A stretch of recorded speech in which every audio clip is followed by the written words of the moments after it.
Good morning. My name is Jason. I'm from Focus Counseling and Therapy in Daphne. I want to talk today about the F word, failure.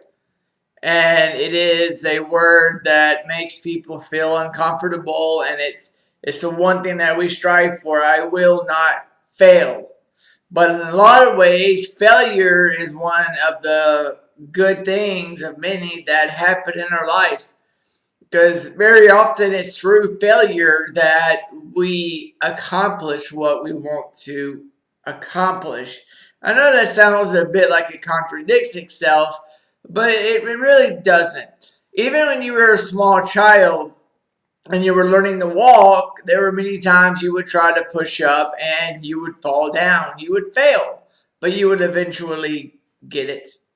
And then when you got older, you tried having relationships. You tried to develop relationships, and sometimes they failed. And you would learn, okay, what caused it to fail, and you would become better at whatever it is. So failure is an awesome teaching tool. I know you got Thomas Edison and the light bulb. And some people still will tell me that yes, Tesla, he stole the idea from Tesla.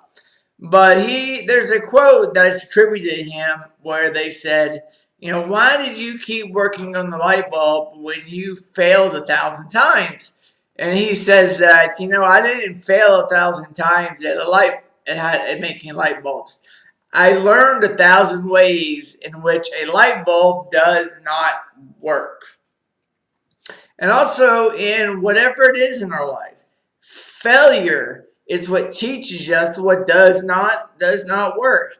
You want to learn how to cook, you are going to fail at it sometimes because that's going to teach you how to make it work. Sometimes relationships, no matter how hard we try to make them work, they fail. And it's better for us then to learn how to move on. If you want to say the one thing that we don't want to fail at, that continually brings joy and happiness, and science has shown this, is empathy or helping or caring for others.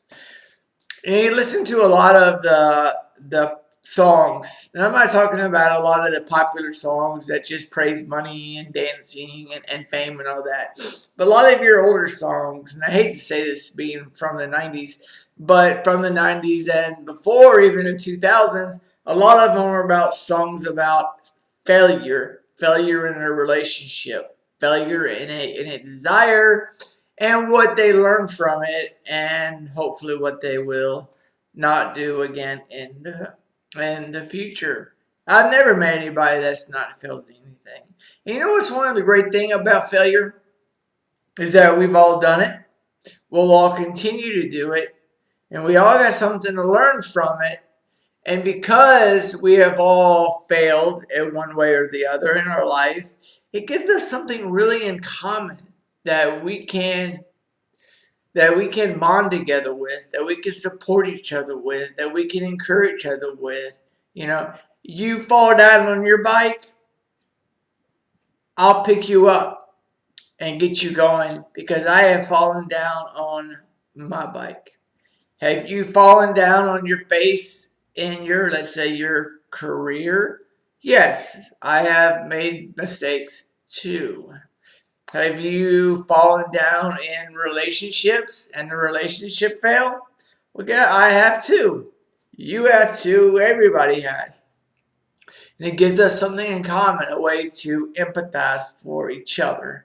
So, failure, the F word, I like to call it, it has so many connotations because people say, I just don't want to fail. Well, that desire of just not wanting to fail, guess what's going to happen? They're going to fail at that and deal with the emotions from it. But failing is not the issue, but it's what we do afterwards and what we choose to learn from it that pushes us forward and allows us to grow as people. allows us to grow more loving, more caring, more passionate, more hardworking. And because I heard someone say that recently, a younger person say, I just don't want to fail. I understand that, especially when it comes to a class. But in life, in this journey, failure is not something that is to be afraid of.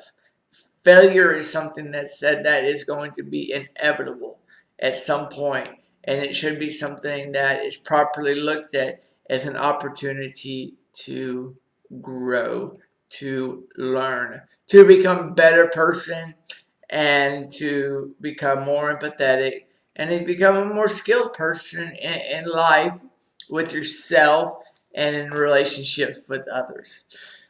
So I thank you for your time. If you'd like to learn more about me or my practice, you can go to jjohnsoncounseling.com, or you can email me at jjohnson@jjohnsoncounseling.com. I thank you for your time, and I hope you have a great week. Take care.